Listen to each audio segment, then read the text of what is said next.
ससुराल की 7 सब्जियां। देख अंजलि, बातें तो होती रहेगी, लेकिन आज तो कुछ काम की बात सुन। क्या हुआ? ऐसी क्या खास बात बताने वाली हो दीदी जो ऐसा कह रही हो? देख अंजलि, तू अभी पहली बार सास बनने वाली है, लेकिन मुझे ना सालों का अनुभव हो गया है। अपने अनुभव से तुझे बता रही हूँ, नई बहू आएगी ना तो उसके साथ कड़क बन कर रहना, वरना आजकल की लड़कियाँ इतनी तेज़ है कि तुझे बेच कर खा जाएगी और तुझे पता भी नहीं लगेगा। अरे दीदी, आप तो मुझे डरा रही हैं। मैं तो पहले ही सास बनने के नाम से घबरा रही हूँ, ऊपर से आप जो मुझे ऐसी बातें करके डरा रही हो। देख अंजलि, मुझे पता है कि तू है बड़ी सीधी सादी। अगर मैंने तुझे समझाया नहीं ना तो बहुत लंबा फंसेगी तू। मैं तेरी बड़ी बहन हूँ, तेरे भले के लिए कह रही हूँ। अब तू ही देख ले, 5 साल हो गए मेरे नीरज की शादी को। मजाल है जो मेरी बहू मेरे सामने चूं भी कर पाती हो। अरे पहले दिन से ही लगाम खींच कर रखी है मैंने उसकी, इसलिए हर हुक्म मेरा सर झुका कर मानती है। ऐसा भी क्या किया दीदी आपने जो आपकी बहू आपके इशारों पर नाचने लगी? मैंने तो सुना है आजकल की बहू किसी की सुनती नहीं। मेरी सहेली है ना शीला, कल ही बता रही थी कि उसकी बहू तो उसकी एक बात नहीं मानना चाहती, और घर के काम तो करने के नाम से उसे ऐसी आफत आती है कि पूछो मत। बिल्कुल सही कह रही है तेरी सहेली। अरे आजकल मॉडर्न ज़माना हो गया है, लड़कियां शादी क्यों करती हैं? सिर्फ चटक मटक बनकर पति के कंधे पर हाथ रखकर बाजार में घूमने के लिए। घर की जिम्मेदारियां, खाना बनाना, रसोई, इन सब से उन्हें कोई मतलब नहीं। अगर तूने शुरू से ही उसे जिम्मेदारियों का एहसास नहीं दिलाया ना तो मैं तुझे बता रही हूँ, या तो सारी ज़िंदगी रसोइयों के हाथ की रोटी खानी पड़ेगी, वरना तू बहू को बनाकर खिलाएगी। अच्छा हुआ दीदी जो आपने मुझे बता दिया, वरना मैं तो बहू को बेटी बनाकर रखने के चक्कर में थी। बिल्कुल सही कह रही हैं आप। अगर शुरुआत में ही मैंने ढील दे दी ना तो सर पर चढ़ जाएगी वो, और फिर मुझे ही सारी उम्र उसकी चाकरी करनी पड़ेगी। बड़ी बहन की सलाह मानकर अंजलि मन बना लेती है कि जैसे ही उसकी बहू साक्षी शादी करके वहाँ आएगी वो उसे एकदम आड़े हाथों ले लेगी, ताकि उसकी आदत बिगड़ ही ना पाए। 1 सप्ताह के बाद ही अंजलि के बेटे कुणाल की शादी साक्षी से हो जाती है और साक्षी बहू बनकर अंजलि के घर आती है। शादी के बाद साक्षी बहू, देखो अब तुम्हारी शादी को 1 सप्ताह पूरा हो गया है, अपनी जिम्मेदारियां संभालो। अरे भाई, कब तक बूढ़ी सास के हाथ का पका हुआ खाना खाती रहोगी तुम? अरे नहीं माँ जी, ऐसी कोई बात नहीं है। ऐसा क्यों कह रही हैं आप? मेरे मन में तो सचमुच ऐसा कुछ भी नहीं है। बताइए क्या बनाना है, जैसा आप कहेंगी मैं बना दूंगी। तो फिर ठीक है, मैं हफ्ते भर का पूरा किचन प्लान तुझे रेडी करके दे देती हूँ। देख, अभी तो इस घर में नहीं है, हर घर के अपने कुछ रीति रिवाज और रहन सहन होता है। तुझे उसे सीखना और समझना होगा, लेकिन उसे समझने में तुझे थोड़ा समय तो लगेगा ही। तब तक तुझे परेशान होने की ज़रूरत नहीं है। ये मैंने पेपर पर पूरे सप्ताह का प्लान लिख दिया है, अब बस तू उसी के अकॉर्डिंग अपनी रसोई संभाल ले। ठीक है माँ जी, लेकिन आपके यहाँ ये पूरे सप्ताह का रसोई प्लानर बन जाता है? ये तो मैं पहली बार देख रही हूँ। मेरे मायके में तो ऐसा कोई नियम नहीं था। मेरी मम्मी तो जब जो दिल में आया उठाकर पका देती थी।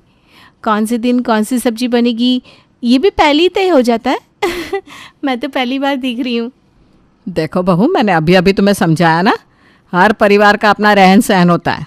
अब ये बात में मेरे मायके का गाना यहाँ पर सुनाने की ज़रूरत नहीं है। बेहतर होगा तुम ससुराल के तरीके सीखो और यहाँ के रंग में ढलने की आदत डाल लो।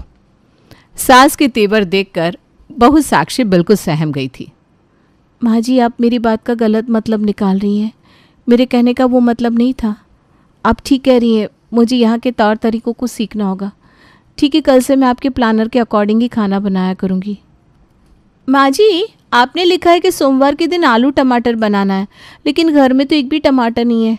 आप प्लीज़ बाज़ार से टमाटर मंगवा लीजिए ना, तभी तो आलू टमाटर बना पाऊँगी। लो जी, अब लंगड़े की टांग पकड़ेंगे तब लंगड़ा झाड़ू लगाएगा। अब ये आलू टमाटर बनाएगी तो इनके लिए 2 लोग लगाने पड़ेंगे जो इन्हें बाज़ार से सामान सब्जी ला कर दें। देख बहू, रसोई की जिम्मेदारी का मतलब 1 से लेकर 100 तक सारे काम तुझे ही करना है। बाज़ार जाकर सामान लाना, जो सामान ख़त्म है उसकी लिस्ट बनाना और समय पर सबको खाना बना कर देना, ये सब रसोई के ही तो काम है और इन्हें तो तुझे ही करना है। ठीक है माँ जी, आप नाराज़ मत होइए। अब से बाज़ार से सामान लाने का काम मैं ही कर दिया करूँगी। सास की बात सुनकर बहू थैला उठाकर बाज़ार की ओर निकल जाती है। सब्जी वाले भैया, ये टमाटर कैसे दिए? मैडम, टमाटर तो 120 रुपये किलो है। 1 किलो तोल दूँ क्या? क्या 120 रुपये? माँ जी ने तो सब्जी लाने के लिए बस 150 ही दिए हैं। अगर 120 के टमाटर ले लूँगी तो बाकी की सब्जियाँ कैसे आएंगी? ऐसा करती हूँ, आधा किलो टमाटर ले लेती हूँ।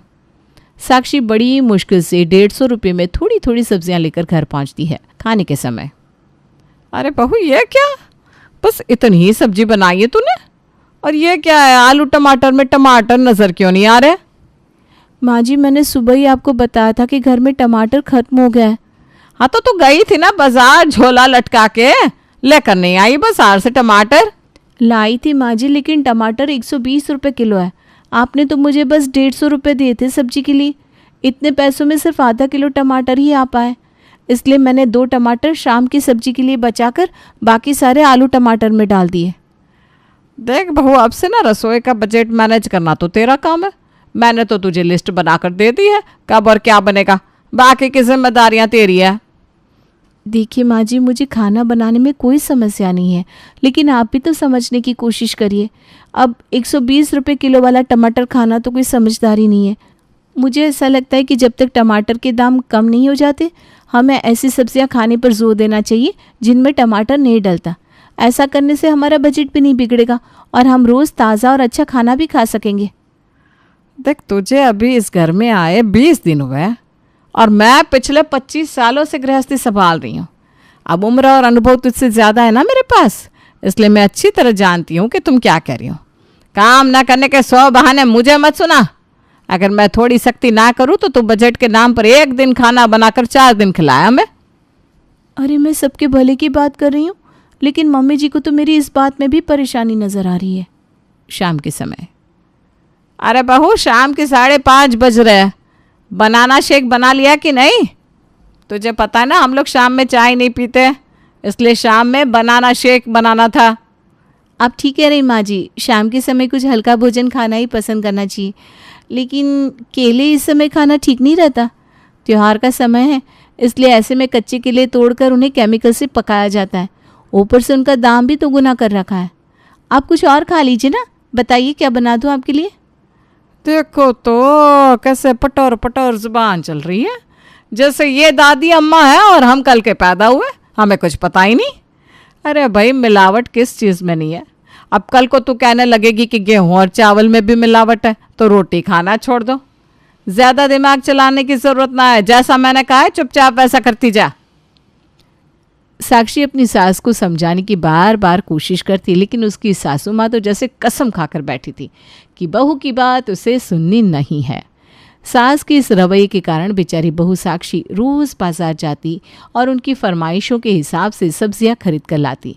साक्षी की सास और बाकी के परिवार वालों को इस बात से कोई मतलब नहीं था कि इस समय बाजार में दाल और सब्जियों के दाम क्या चल रहे हैं। उन्होंने तो एक निश्चित बजट उसके हाथ में थमाकर रसोई की तरफ से आंख फेर ली थी। अरे भाई अंजलि, कैसी चल रही है बहू की ट्रेनिंग? अरे दीदी, जैसा आपने बताया था ना, मैंने बिल्कुल वैसा ही किया है। बिल्कुल टाइट करके रखा है बहू को। 7 दिन 7 तरह का खाना बनवा रही हूँ। सही कह रही थी आप, आजकल की बहू है ना रसोई के काम से जी चुराती हैं, लेकिन मैंने भी ज़रा से भी ढील नहीं दी उसे। कान पकड़ कर लाइन पर लगा रखा है उसे। ठीक है, अब तो ही देख ले, मैं भी तो अपनी बहू को टाइट करके रखती हूँ, तभी तो आज तक उसके हाथ की बनी रोटियाँ खा रहे हैं हम, वरना ये तितली तो कब की फुर्र हो गई होती।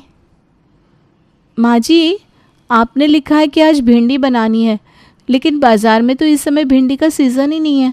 भिंडी बहुत महंगी मिल रही है। भिंडी की जगह कोई और सब्जी बना दूँ तो नहीं चलेगा क्या? अरे भाई, तू थोड़ी मंद बुद्धि है क्या? है, बातें तेरे समझ में नहीं आती।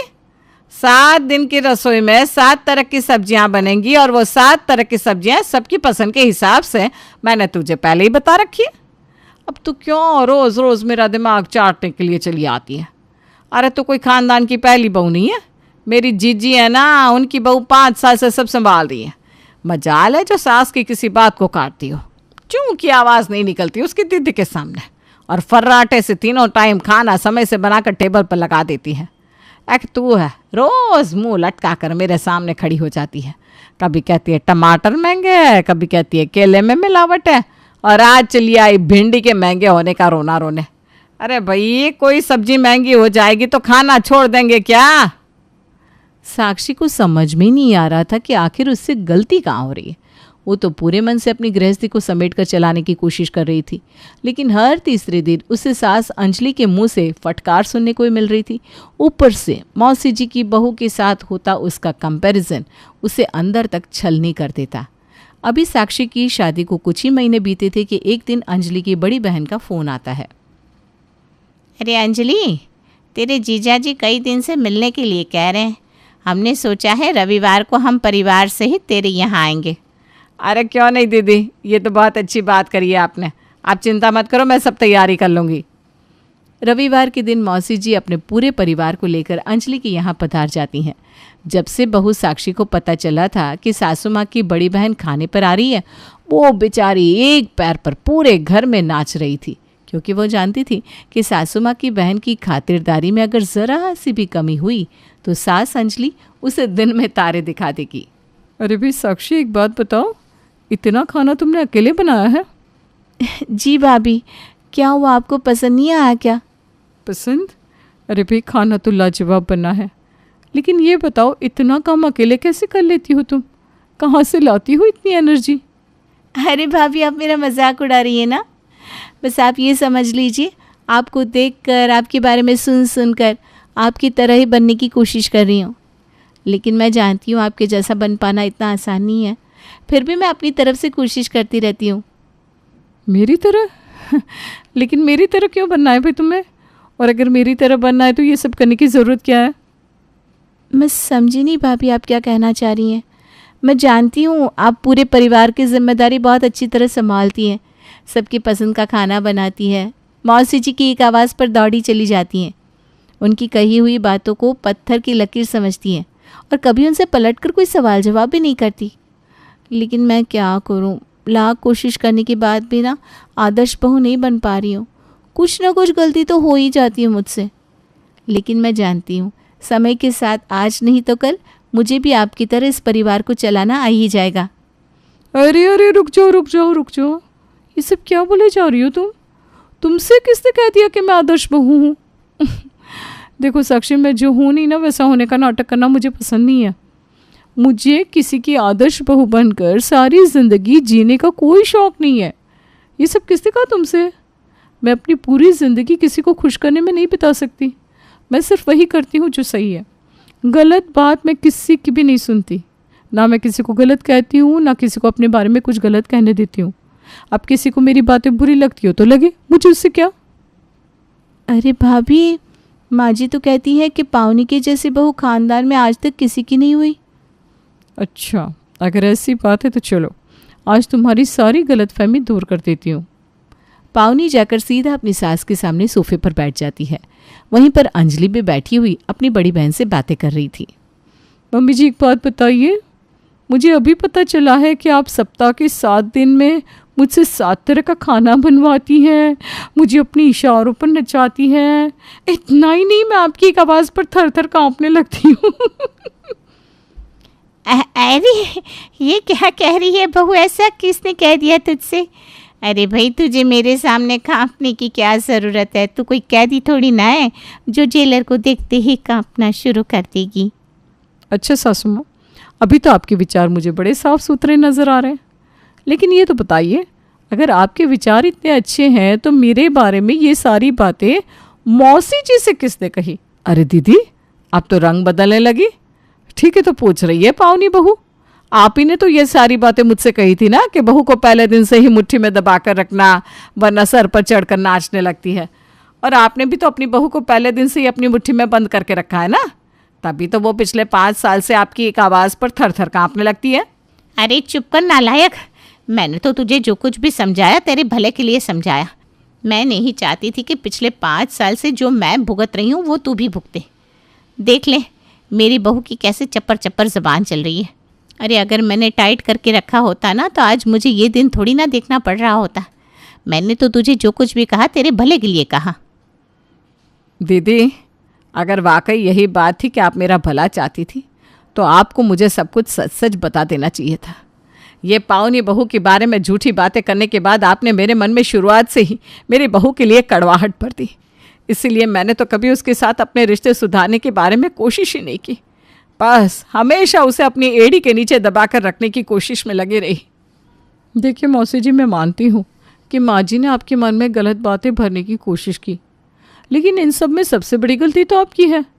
आपकी बहू को आदर, सम्मान और प्यार देने के बजाय आप ऐसे कैसे किसी की भी बातों में आकर अपना रिश्ता बिगाड़ने के लिए चल पड़ी। कल को अच्छे बुरे वक्त में आपके काम तो साक्षी ही आएगी ना, रिश्तेदार नहीं। फिर बहू को सम्मान देने के बारे में क्यों नहीं सोचते आप लोग? और साक्षी, तुम्हें इस झूठे आदर्श बहू, बेस्ट बहू होने की रेस में दौड़ने की क्या ज़रूरत है? ऐसा नहीं है कि मैं सप्ताह के 7 दिन घर वालों को खाना बनाकर नहीं खिलाती। खाना मैं भी बनाती हूँ, लेकिन मैं किसी की फालतू डिमांड पूरी नहीं कर सकती। और हाँ, घर की सारी जिम्मेदारी मेरे अकेले की नहीं है। ऐसा नहीं है कि सासू माँ हंटर चलाएं और मैं भाग भाग कर पूरे घर की जिम्मेदारी अकेले संभालूं। घर में अगर सब लोग हैं तो जिम्मेदारियां भी सब लोग में बंटनी चाहिए। सबको हाथ पैर हिलाने की ज़रूरत होती है। बहू कोई सुपर वूमन नहीं है। पावनी बहू बिल्कुल ठीक कह रही है। मुझे माफ़ कर दे बहू, मैंने तेरे साथ बहुत बुरा बर्ताव किया। तेरी किसी भी बात को कभी समझने की कोशिश ही नहीं करी। दीदी की बातों का पर्दा पड़ा हुआ था मेरी आंखों पर। अरे मैं जब भी तेरे साथ थोड़ी नरमी बरतने की कोशिश करती तभी दीदी का फ़ोन आ जाता और मेरे कान भर देती और मुझे याद दिलाती कि मैं एक सास हूँ और सास अकड़ कर रहती हुई ही अच्छी लगती है। लेकिन मैं वादा करती हूँ, आगे से मैं तेरे साथ कोई ज़्यादती नहीं करूँगी। अपने घर चलिए माँ जी। इन लोगों का मैटर तो सॉल्व हो गया, लेकिन आपने यहाँ जितना रायता फैलाया है ना, हमें भी तो वो सब सेटल करना पड़ेगा। अब आप क्या चाह रही हैं, मैं यहीं पर शुरू हो जाऊं या घर चलेंगी? अरे बेटा, तू तो नाराज़ हो गई। मैंने तेरे बारे में कोई गलत बात किसी से नहीं की। अरे चाहे मैंने झूठ बोला हो, लेकिन तेरे बारे में तो अच्छी बातें ही फैलाई है। सच में बेटा। आपका सच झूठ अच्छा बुरा अब मैं अपने घर चल के समझूंगी माँ जी। फिलहाल तो आप इस समूह से कुछ छोड़िए और मेरे साथ घर चलिए। पावनी सास का हाथ पकड़कर उसे अपने घर की ओर ले गई और यहाँ अंजलि शर्मिंदगी से अपनी बहू को देख रही थी।